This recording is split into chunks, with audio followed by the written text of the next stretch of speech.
Welcome to Outlander Media. Also welcome to Pleasantville. I'm Kirby Lee Bailey. I'm your host today on Outlander Media, where we're going to recap the top 5 shows, top 5 concert performances of the year. I didn't know who to have with me, so I decided to have my camera person, Stefania, that's been with me on all these shows. We've been to 52 plus concerts this year, and we've had 41 interviews this year. It's been a whirlwind year. Y'all want to start with some honorable mentions to get us going, baby? You know any honorable mentions that you'd like to show out there, or do you want me to start? Honorable mentions, okay. I've got a few. So my honorable mentions was Little Stranger, which we saw, it was October, I believe. The Basement. Yep. Didn't even know who they were. We went to the show and I was very blown away. It was top to bottom, just high energy, great show. My other honorable mention is Sophie Ellis Baxter, just because it was a dance party and, you know. And we saw them twice. And we saw her twice, yeah. Once in Atlanta, once in Philadelphia. Yeah. And she did, that's just fun. That's just like dance weird, get your groove on fun. And then I really loved Amethyst Michelle. They're a new artist. We interviewed them. She's got a great voice, and you know, I was very impressed with them. So those are some of my honorable mentions. Exit in for that show. Yeah. That's the ones I have. My honorable mentions for this year was, I had the one that we go every year. We won't show much love because it's always the best bang for the buck. We always love mob style productions, Hallow Bleed and Mob Style Christmas. We did both shows, and we tend to do both shows every year. They have the best VIP and the best merch of anybody. We always have a great time. Buckshot is a very wonderful host. We've had a good time every time we go out there. Yeah. Bucket list band I got to see this year, and they did not disappoint, was Mr. Bungle. We saw them at the Brooklyn Bowl, and if you want to go see a show, see Mike Patton and his bunch, hey, anybody that can do Hopelessly Devoted to You and get a live performance out of it, go check them out.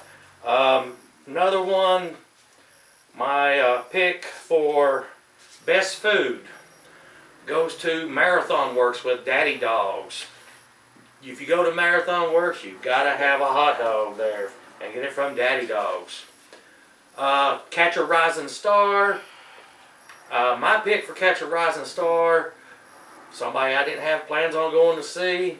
Great show, great performance, and a great interview. They were even on the show. Baby Jake. Baby Jake was at the exit in. Outstanding performance. If you want to catch a rising star, catch him. I didn't know where to put him, so like under honorable mentions, but so I'm glad you talked about him, because loved that show, loved him, just, and he's our neighbor, so. And another, my pick for best local act. We saw lots of local acts, whether it was, you know, bands that does not have a contract and don't even have an independent or really any release. My best pick for my local pick of the year would go to K7 Army. They played at Banky's in Owensboro, Kentucky. Didn't even know who these cats were. They came up on the show and blew us all away. Did you see any local bands that you liked?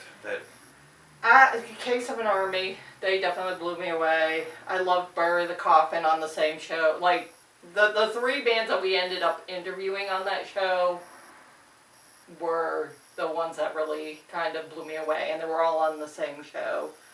Local, I don't know if you've got that on your list yet, but I loved going to Zachpalooza. I so much enjoyed that. I was excited to check out a local festival, and what the locals do.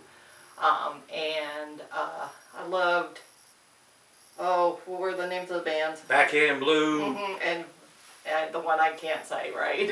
Borelli's, Yeah, I I can't. can't say them correctly, unfortunately. But yeah, we love them. But yeah, I had a blast at Zacapalooza. And one more for me on mentions. This is my rest in peace part. We're going to miss you, the concourse in Knoxville. Yeah. Been a great venue. I'm glad we were there at one of the final shows they had with Citizen Soldier, and even did an interview with Icon for Hire at that show. We're going to miss you. It was one of our most fun venues to go to. We did numerous interviews there. We loved it. And another thing we're saying, rest in peace too. This is our first year without a festival. We're going to miss you, Blue Ridge. Mm-hmm. We love the Blue Ridge Rock Festival. Hate that things came to an end, but y'all always had a great lineup, and we're going to really miss you. Yeah, Anything else on you? Blue Ridge Rock Festival, in spite of everything, it just, for us personally too, is just something that is close to our heart, and I am sad that it's no longer. It's no longer. It happens. Love you, Todd Stone. Love Yeah. you, Jonathan Sly. And are you ready to get on with our top 5 of the year? Yeah, I'm gonna. On to the countdown. We're going to pick our top 5 performances of the year. Would you like to start, or will you want me to start? I think a lot of ours are probably going to be the same. Like I said, we did 52 concerts or more, and we've seen probably close to 200 artists this year. So to narrow it down to 5, it's a hard thing to do. I'm going to let her start with her 5th pick. Now, we did not show each other beforehand, so we've not looked at each other's lists yet. So let's see. So I have Beartooth at Marathon Works. Excellent show. Every time. Just high energy. He's just, and yeah, it was just an amazing show, and really, Beartooth has grown on me. You introduced me to them, and they have grown on me. Blind Channel. Oh, you can stop right there. Oh, sorry. I was going to do my 5th one. Okay. Cut. That's okay. And my 5th one would be Pop Evil at the Brooklyn Bowl. They are high energy all the time. Got a lot of sentimental value. It was one of my first shows that I saw after COVID when it ended, and then took her and showed them at Blue Ridge, which had an iconic post from them. We always try to make a tradition to see Pop Evil every year. If you've not seen Pop Evil, you need to go see them in concert. You will not be disappointed, whether they're doing Barely Breathe Again or their newer stuff. You will love them. Who was your 4th band? Pop Evil. Your 4th band was Pop Evil? Yes. Well, I don't really have them in order, to be honest. Oh, you don't? No. Mine's in order. You know me, I'm like, everybody's wonderful. You know, I can't. But yeah, no, Pop Evil is on my list, and I love them. Again, another band you introduced me to, and they always just put on a great show, and I love their music. My number 4 band was Blind Channel. This is a band we had on the show. This is one of those bands that can do more with less. We saw them at Capone's in Johnson City, and they were the opening act. And I've seen them twice as an opening act at Johnson City, both times.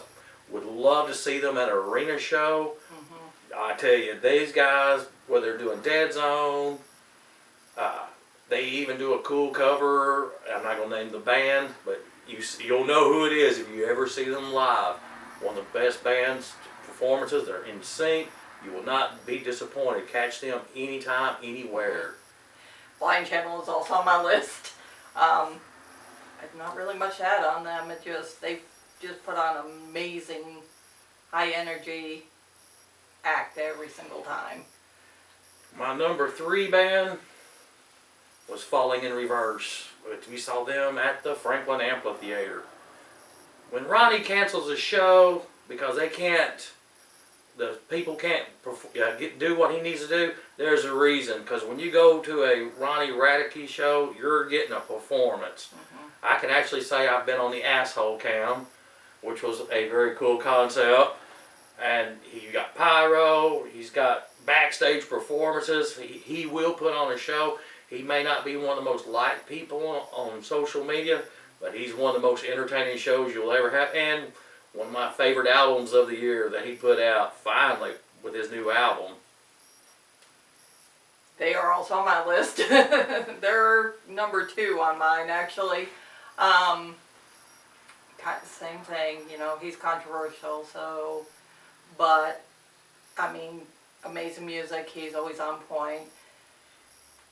He's funny, he makes fun of himself, he jokes around on stage. I think the one at the amphitheater, they had a little technical difficulty and he just went with it, which surprised me a little bit actually, but just overall great show. And he always, like his headlining show, that whole lineup that he had at the amphitheater, Tech Nine, love Jared Johnson, he's one of my new favorites. He's not on my list though, but he is one of my new favorites. But yeah, great show. Number 2, gotta go for the Juggalos. Insane Clown Posse at the Brooklyn Bowl. You got a little bit of everything at this show. You had wrestling, you had great performances. You got the soda flying, the Faygo flying all over the place. You will not be bored. It was great to see them back touring again. We'd seen Shaggy 2 Dope earlier in the year, had DJ Clay on the show earlier in the year, but nothing like an Insane Clown Posse show. Like I said, it's my first time seeing them in a venue in a long time. I'm glad to see them back, and like I said, their shows do not disappoint. Catch them live anytime. Yeah, they're not on my list. Only because I always end up beat up and bruised but at the end of that show. It's kind of like, it is a lot of fun though. It really is. But they're not on my top. So. Who's the number 1? It is actually Echo. Echo? Echo. Mm-hmm. That was a really good show. Yeah. That was at the end. Yeah. There was something about that show that it was just so much fun, and it was just like, go, go, go the whole time. Just go, go, go, fun. And he was spot on. And at the end where, you know, you get the small stage and it can be challenging. I absolutely loved that show. So that was on my list. I knew we'd have at least one, but yes, I loved that show. Top to bottom, Ryan Oakes, Bad Plans, they were really good. Bad Plans is a local one that we were really impressed with. And yeah. Other opener, Photo Youth, I loved him, even though he's interesting, but yeah, absolutely. So yeah, that was my favorite show. My number 1 performer for the year was actually Beartooth. I tell you, the highest energy show I've seen all year. The man opens with Sunshine, and you know you're on for a roller coaster ride with Beartooth. And he plays everything from his old stuff. He focused on the new album. This guy, he is definitely going to be arena bound. I got a bad feeling that my last time seeing him at Marathon Works, I've got a feeling that the next time he comes to Nashville, he might be at Bridgestone Arena. And that's the sad thing, because I'm going to have to pay a little more for it. But, you know, he is he is so great performing. I've really fallen in love with Beartooth. Never a dull moment. Any bands you're looking forward to seeing this year that we got on the horizon or anything that we're going to try to catch this year? I don't know, but I don't even know who we're catching this year. I'm at Lincoln Park. We will be Park. at Lincoln Park later this year. Yeah. We are looking forward to Lincoln Park. A band that I'm looking forward to see, because I didn't get to see them one time last year, and I usually see them every year, is Twisted. We'll be seeing them in the middle of spring. That's Twisted's always been one of my favorite live ones. We miss you, Motionless in White. We didn't get to see y'all last year, and I've almost seen you constantly every year. Yeah. This last year was a first. I I'm gonna get a bucket list band done, ABC, Yeah. from my 80s heydays. Gonna catch Poppy. Our first show of the year will be an alumni that was on this show earlier. Dropout Kings will be one of our first shows this year. That was something I wanted to mention. One of my favorite entertaining venues that I went to last year was the Wrong Side 812 or the Losers Bar. That was so much fun. I mean, the stage shook. We saw Widow 7 performing on top of pool tables. It was one of my more entertaining shows. I tell you, a surprise show that I didn't see coming that was a lot of fun was we went to Vegas to see the Scorpions, but we probably had a better time when we went and saw the Sugar Hill Gang on Fremont Street. If you can catch a show on Fremont Street, that's always a fun thing. Love how Fremont Street has the free concert on Friday series last year. Hope they bring it back. If they do, we'll probably be back again. Anything that kind of stuck out for you, that surprises, venues, anything back? Well, we were talking about the darlings of Outlander Media, of Wealth in Pleasantville, are the people that just will always see and always love. So the one band that will always be like, I call them darlings, are, we'll always see them when we can, is a Funeral Portrait. We have to talk about Funeral Portrait. Yeah, because they were We my very first interview. Love Lee Jennings. Awesome that they had a #1 song on Billboard's rock charts. They actually released a full album this year. We did see them more than anybody last year. We saw them 3 times. We'll see them again in January, coming up real soon. Yeah. He's just really been supportive of us too, and supportive of what we're doing. And they always put on a crazy high energy show. I will always go see them. Why they're not on the list is they get their own category. They just get their own category. Some other ones, Classless Act. They're one of my favorites. And again, it's kind of a... Sentimental. Yes. Sentimental. Yeah, that's exactly what it is. There's a few things with them. I mean, they were the first time we took a picture together, and kind of... That was before we did the interviews. Yeah. Yeah, and they... I think I see them at the Motley Crue Stadium tour. Right. And Dane is the first one, when I decided to start doing this again, Dane was the first one to say yes to an interview. They were a little busy on that stadium tour, so they weren't our first interview, but, and they just, they're just high energy. Yeah, great show. They're definitely worth seeing. And then one of my other darlings I've got on my list is Loon Squad / Crawley. And just because I saw Crawley for the first time at the very first Mob Style Christmas that we went to. And we absolutely loved him. He started following us from the beginning. And so, yeah, he is definitely one of my list of my darlings just because he's just a great performer. And then him with Loon Squad, him and Boogie together, just... We love you too, Boogie. Yes. We love the fat guy. But yeah, so I can't wait to see what they do. One of my darlings, if I had to pick a darling, would be the Cottonmouth Kings. They were from, they've been my favorite band forever. I'm glad what D-Loc is doing with him and Chucky and Judge D. I'm hoping they're going to have a new album release. They've released some songs. I'm hoping they get one for 420 this year, a new album. I'm looking forward to it. They've always been receptive to us for an interview whenever we've gone to see them. We've seen them in Knoxville. We've seen them in Louisville. I've seen them I don't know how many times. I've lost count how many times I've seen them live. And that was one of my, one of my favorites. That I've been with them in the beginning. It was just awesome to have them on the show. Love you guys. Yeah, for sure. And they've always been super cool with us, super nice. And they're in that picture right here too. I love this picture. Yeah, they've been really supportive of what we're doing too, and encouraging. So I didn't even know who they were until I met you, and then it's gone from there. I've just gone down this rabbit hole of music. All right, well, that's our top 5 for the year.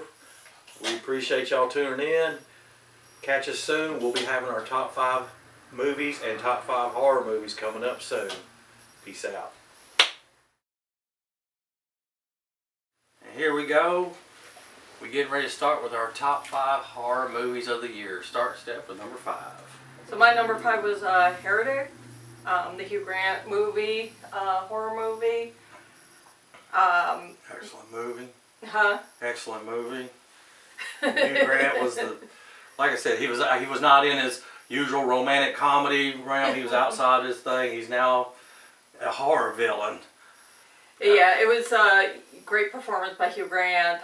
What I loved about the movie is how it kind of brought in everybody's different perspectives of society and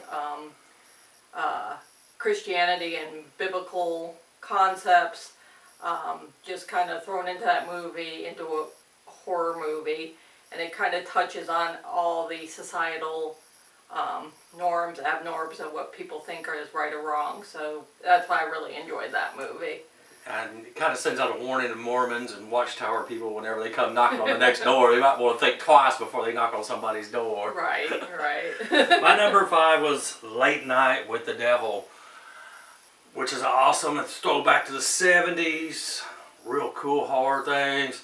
Lots of 70s themes to it. You know, it's like for people like Jerry Springer and all those that used to cause all those troubles on these talk shows, this kind of puts an end to it for some folks, that they don't need to be careful when they do that. So my number 4 was A Quiet Place, Day One. I've not seen any of the Quiet Place movies, and this was the first one I saw. And the lead actress, which I had her pulled up, she did an amazing job, and it just kind of stood out on its own. You don't need to see the other movies to be able to follow this one along. Yeah, Quiet Place was my number 4 also, and like I said, you can't hear a pin drop in that movie theater when you watch these movies, and it leads perfectly into the second movie of Quiet Place, the way it's set up. I mean, I would hate to be in this kind of apocalyptic place. It just has doom and gloom, and it's just, the shots are amazing of how quickly the world can end so quick, and the movie just flows. Go to number 3, baby. So my number 3 was The Substance. Love that movie, Demi Moore. She's one of my favorite actresses. And it was a horror movie that she just love her with her body horror movie. I'm just glad to see Demi back. She was awesome. I just couldn't get over how she looked. And all these movie stars, it's like she's like in the end of her career, and now she's back. We haven't seen her in a while in a movie, and what a way to come back. Yeah, I love the concepts of the fears of getting older, aging, how people perceive you as you age, and the kind of the norms of the Hollywood norms of what your body image is supposed to be, what you're supposed to look like, and how you're valued just by your physical appearance. And my number 3 movie was Smile 2. We were fortunate enough to see that in 4D. I tell you, when you go to the theater and you see a horror movie, 4D is the way to go, because it'll shake with every scare. The movie, like I said, it fits also real well with our we do a lot of concerts, and it kind of fits into the concert realm with a superstar, because sometimes you don't know where they're going in life. It was almost kind of like watching Britney Spears out there back when she was having all those problems. Yeah, I mean, Smile. I love Smile. I did love Smile too. I liked the first one better than the second one, but I loved with Smile too. I did love the it kind of took you on twists and turns, and without giving away a lot of the movie, it just kind of, you don't really know what's fake, what's real, what she's really seeing, what she's hallucinating, and it kind of takes you on a twisted journey. So I did love that movie, but it didn't make my top 5. You suck. And then my number 2 was Director's Cut, Suicide Disease. I love that movie. It was pretty cool. And it is based on a real band from New York City, or I can't remember if they were New York City, Brooklyn, or wherever they're from. Yeah. And it is based on an actual true band called Suicide Disease. It was just watching this movie go throughout the whole thing. I'm surprised you had that as a top. I forgot about it a little bit, but I loved that movie. It was one of those odd ones that we just happened to catch at the theater. Well, what I loved about it too was that it's a band and they're going to film a video in a remote location. It mimics the Foo Fighters movie a little bit, but it is more realistic and more real. It's not real comedy as more as it's realistic, and the way that the band has marketed this movie, or how they marketed the movie, is this band is literally, their last Instagram post was where the movie starts. Okay. So it kind of pulls you in. And to be honest, if Suicide Disease tours, it starts touring, I will catch them in concert, just so I can say I saw that movie. Right. My number 2 was Getaway. It's a horror comedy. This was a late entry I fell in love with. Nick Frost directs it. It's an IFC Midnight Shutter movie. I don't want to say too much because it'll give too much of it away. It's one of those movies you got to see it to believe it. Yeah. Yeah. So I like it. Getaway was like comedy horror, but it was like a lot of surprises, and I don't know. Had the slasher mentality, but it had a lot of twists, and what you thought one twist was, that also had a lot of, but it was funny at the same time. So. Yeah, Nick Frost is excellent in that movie. Check that out. A lot of people probably have missed this movie. That is definitely a check this out movie. Your number 1? So my number 1 was Like Night with the Devil. Yeah, we elaborated on that earlier. It was my number 5, so that at least we had one movie that matched in our top 5 that we both had in our top 5. There were so many horror movies we did out there this year. We probably saw 40 to 50 horror movies in the theaters this year, and to have that one movie in both our top 5s is a definite. You need to go see that movie out there. Well, what I loved about it was set in the 70s, and the whole 70s talk show vibe. It had the theme was possession, and I love possession movies, and what's real and what's fake, and it was kind of a thing that was predominant in the 70s, with like The Exorcist and Amityville Horror, all of that. That was kind of a predominant theme in the 70s. So this movie kind of encapsulates all of that into a 70s talk show. But yeah, I was very impressed with that movie, and that was my number 1. My number 1 horror movie turned out to be of a violent nature. It's a slasher, and it's taken from the third person, where you are following the slasher throughout the movie. It has one of the most gruesome deaths. Sorry, Terrifier 3, you didn't have the most gruesome death this year. These guys did. We got to see it in one of my favorite independent theaters, Central Cinema in Knoxville, Tennessee. I mean, my favorite is Full Moon, but I love Central Cinema also. I'm going to miss it because we won't be going to Knoxville as much since we're now in Nashville more. But the movie was, had gruesome kills. It's another IFC Shutter feature. and it takes you on a journey with the slasher. Yeah, it's very much a point of view, POV, just kind of, you are the killer, and it's walking you through with the killer, like you're on his shoulder or something. But I'm not, you're more the slasher movie than I am, but I knew that was going to be your number one. I knew I kind of do, because I knew. have been riding with this movie all year. that I was- saw it early in the year, and I just was impressed because it was just so. I had seen every possible way a slasher could be done. This was new to me. Yeah. I loved how it is. Some people not. If it's not your cup of tea, well, you're just he's kind of trudging along. It was just different. Yeah. I loved the way the setup was. And we got coming up in 2025, we will have all kinds of new horror movies coming up. First month, January, we have Wolfman. We'll be in 4D and IMAX, so we'll probably see that in 4D. Any horror movies you're really interested in seeing this year? Oh gosh. Which one were we talking about earlier? My number ones is Final Destination, is Yeah. one of mine. Yeah. They're supposed to have a brand new Final Destination. I'm very excited for it. And I'm real excited for the slasher Hard Eyes that comes out in Valentine's. There's another one that looks kind of interesting. It comes out this month in January called The Companion, which I'm very interested in. That one I'm very much looking forward to.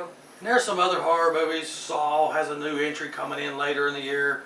We'll have our whole thing stacked out for the whole year with all kinds of horror. And of course, we will be at the Full Moon Tattoo and Horror Festival this year. See us in Easter. Probably have plenty to talk about. We can talk about it with y'all at that convention also. And this is Kirby Lee Bailey, Stephanie, and we will be on Outlander. Follow us on all social platforms: Instagram, Facebook, YouTube, TikTok, Twitter, YouPorn. Nah. And we are out of here. Welcome to Outlander Media Network. My name is Kirby Lee Bailey, and I'm here with, Stefania James.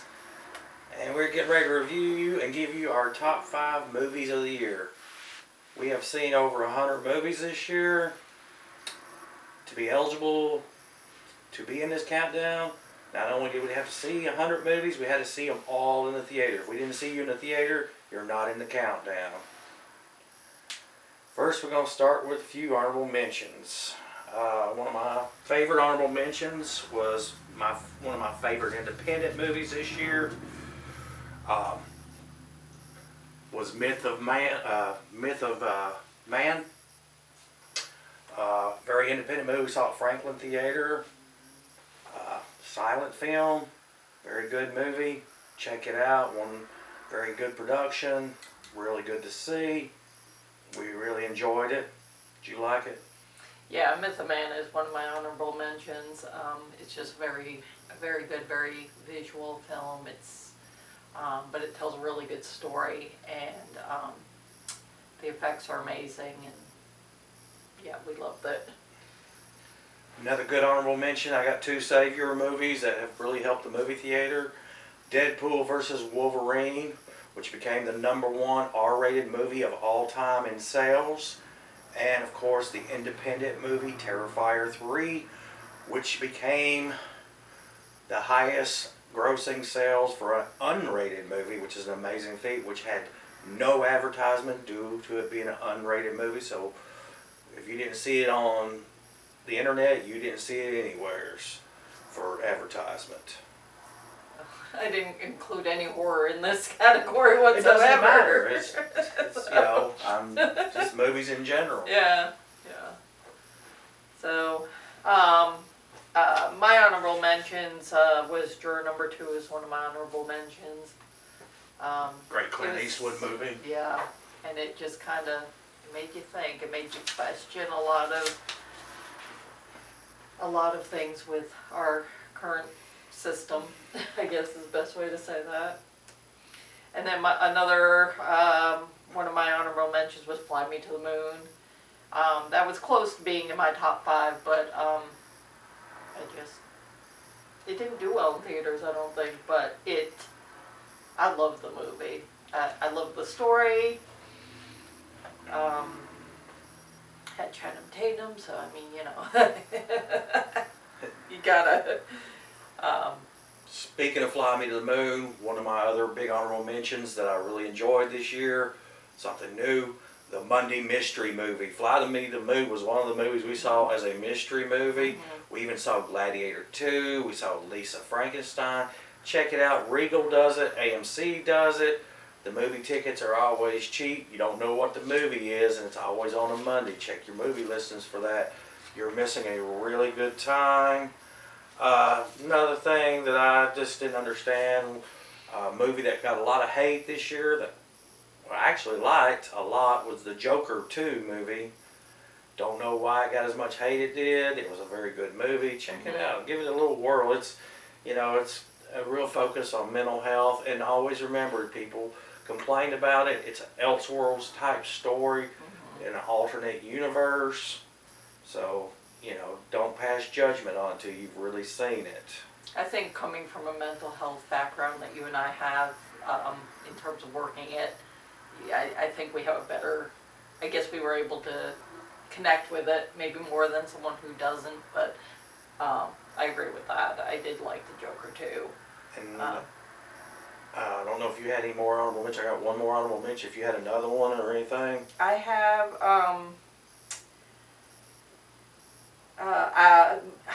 honorable mention, I Am Racist. That movie was hilarious. I know it's polarizing. It's a polarizing movie. I didn't know it when I went in. I just thought it was a comedy. I later kind of got more information on it, but it was just hilarious.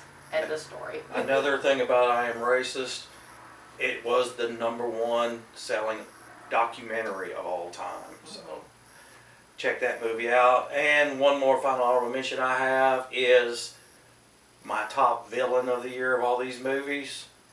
Saw lots of villains, really good ones. We had Art the Clown. We had the Smile villain. We had the alternate universe on Deadpool. But the #1 villain to me was Dr. Robotnik from Sonic. Oh, yes. Whenever he was in the movie was outstanding. Well, hopefully, if they do another sequel to that, Dr. Robotnik hopefully will be back. They're going to do another sequel as long as the movie's selling. Sonic 3 was an excellent movie. Did make the top 5. But Dr. Robotnik made for my favorite villain of the year. Yeah, I thought Sonic 3 was better than the other two. I thought of the three, it was the best of the three. And we got to see it with the grandbaby, so that just made it more special. Yeah. We love it. Going with taking children to the movies is always a great thing to do. That's it. Now here we are, and we're getting ready to get off our top 5 movies of the year. Better critic than having my tag team partner at every movie. So I'm going to start with you. What's your number 5 movie? The 4:30 movie was number 5. It was it's very nostalgic, and it, I don't know, it was nostalgia really, is what it was. It was a very good nostalgic movie. The 80s guy, the 80s vibe on it. You know, being tossed out of a movie theater, and had the little comedian from the Hangover movies. What's his name? The Asian. He's such a good one. He's a manager in the movie. He's so funny, and he brings a lot of life to this movie. I really enjoyed it. It was one of those movies that hadn't much advertisement that I just happened to find at the last minute. Check that out. It's a real unusual movie. If you love the 80s, you'll love this movie. Well, it definitely brought back that nostalgia feel to it. It was just a fun movie. It was a funny movie. It was a fun movie. And the girl wears an outfit that I used to wear in that. So if you see it, you'll know what I'm talking about. Kevin Smith directed that movie, which Yes. makes it another movie to check out. Anything Kevin Smith is usually independent gold. Yeah. My number 5 movie did not make my top 5 horror movies, but it made my favorite movies of the year, The Substance. Demi Moore is back and badder than ever. The Fading Life of a Fading Star. Love that movie. Very good movie. Check it out. What'd you think? I love The Substance. I think, wasn't that my #1 on my horror? That was my top 5 horror. Definitely our top. But it, yeah, it just kind of exemplifies the pressure of, especially with women aging and growing older and feeling, losing their confidence and the kind of the standards of Hollywood. I think I kind of said that before, but and I love Demi Moore, so yeah, for sure. Pretty woman, she's not. Go ahead. So my number 4 was Thelma. Just so much fun. It was just watching, again, we kind of connect because we also work in that field now. But It's like a action movie with old people. right. Matter of fact, it was the final movie from the guy that played Shaft. I can't remember his name. I'm drawing a blank. What his name is? No. Richard Roundtree. That's his name. Yeah. It was his final movie. Check out that Jewel. It's a really good movie. You won't be disappointed. Action scenes with instead of a chasing car, you're in a hover round. Right. It's just a really cute movie, and I feel like that I will be Thelma, and my grandson will be my grandson in that movie, and when you see it, you'll know what I'm talking about. My number 4 movie comes from the January dump movies. Usually you always have a bunch of dump movies in January. Mine was The Book of Clarence. It has a different perspective on the Bible. It's one of those, you have to see it and you're just like, I can't believe this movie was made.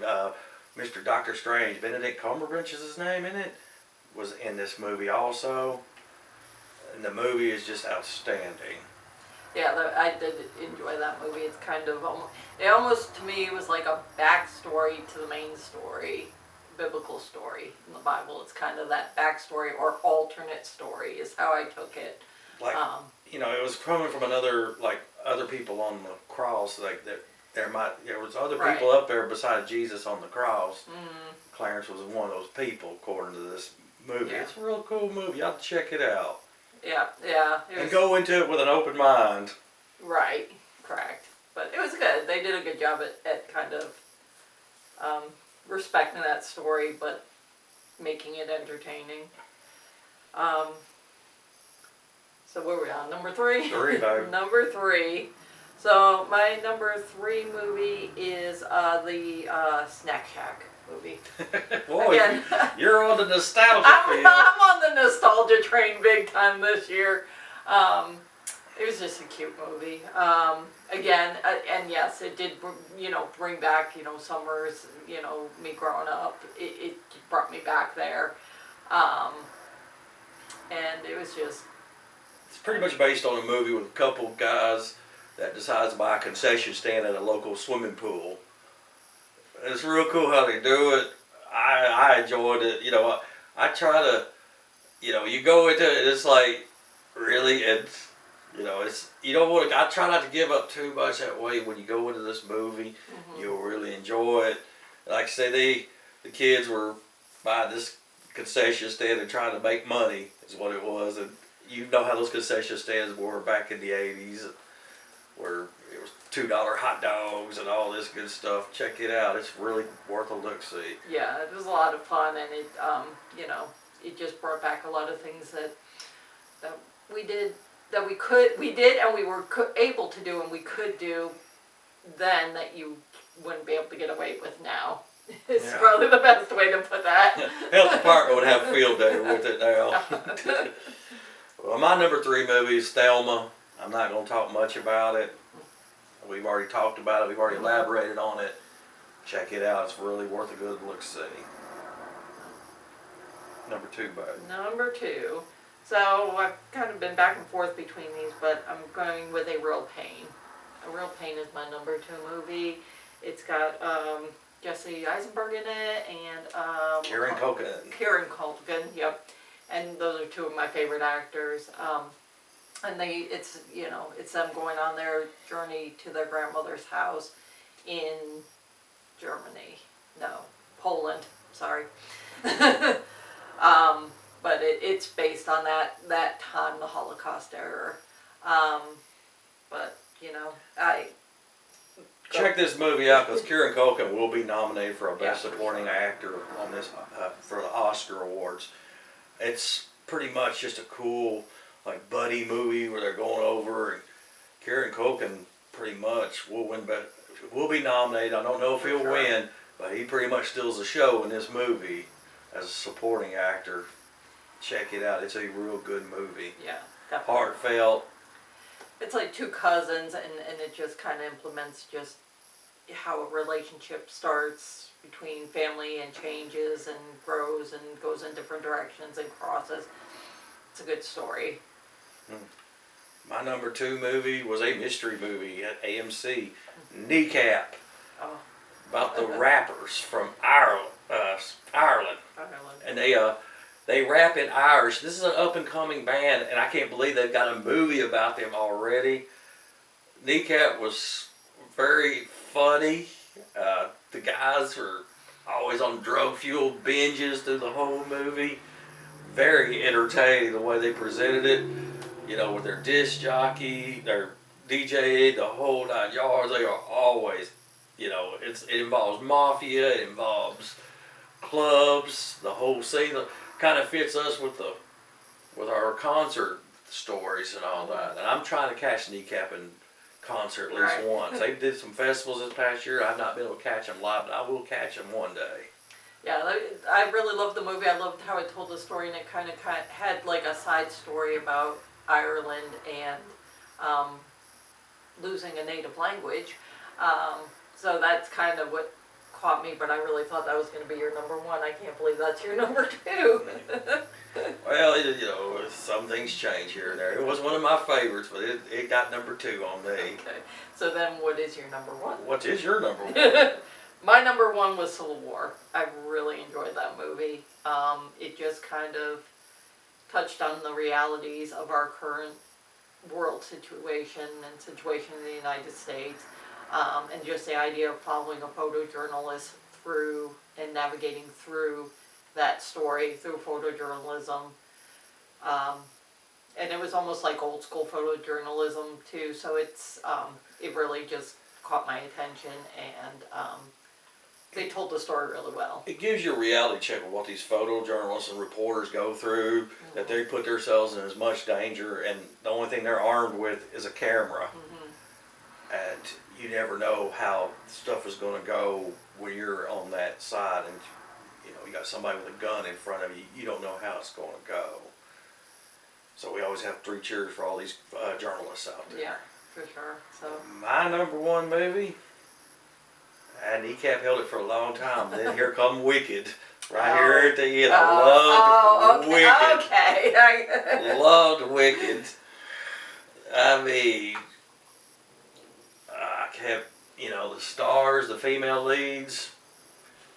Definitely, they're going to be both Oscar nominated. The movie had me captivated through the whole time. It was probably one of the best Broadway musicals to movie screen I'd ever seen.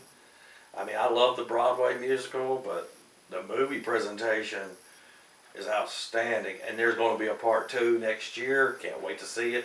Glad they didn't try to shove it all into one movie. That's what made it even more better.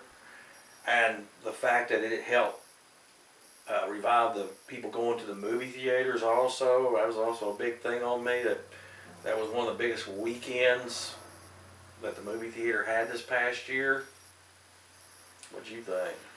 Well, yeah, I loved Wicked.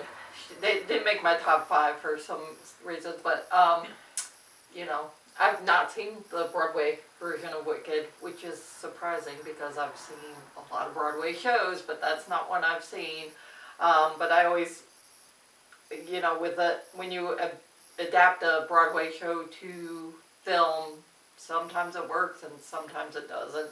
I think they did do a really good job at presenting the story, and the visuals were great on it.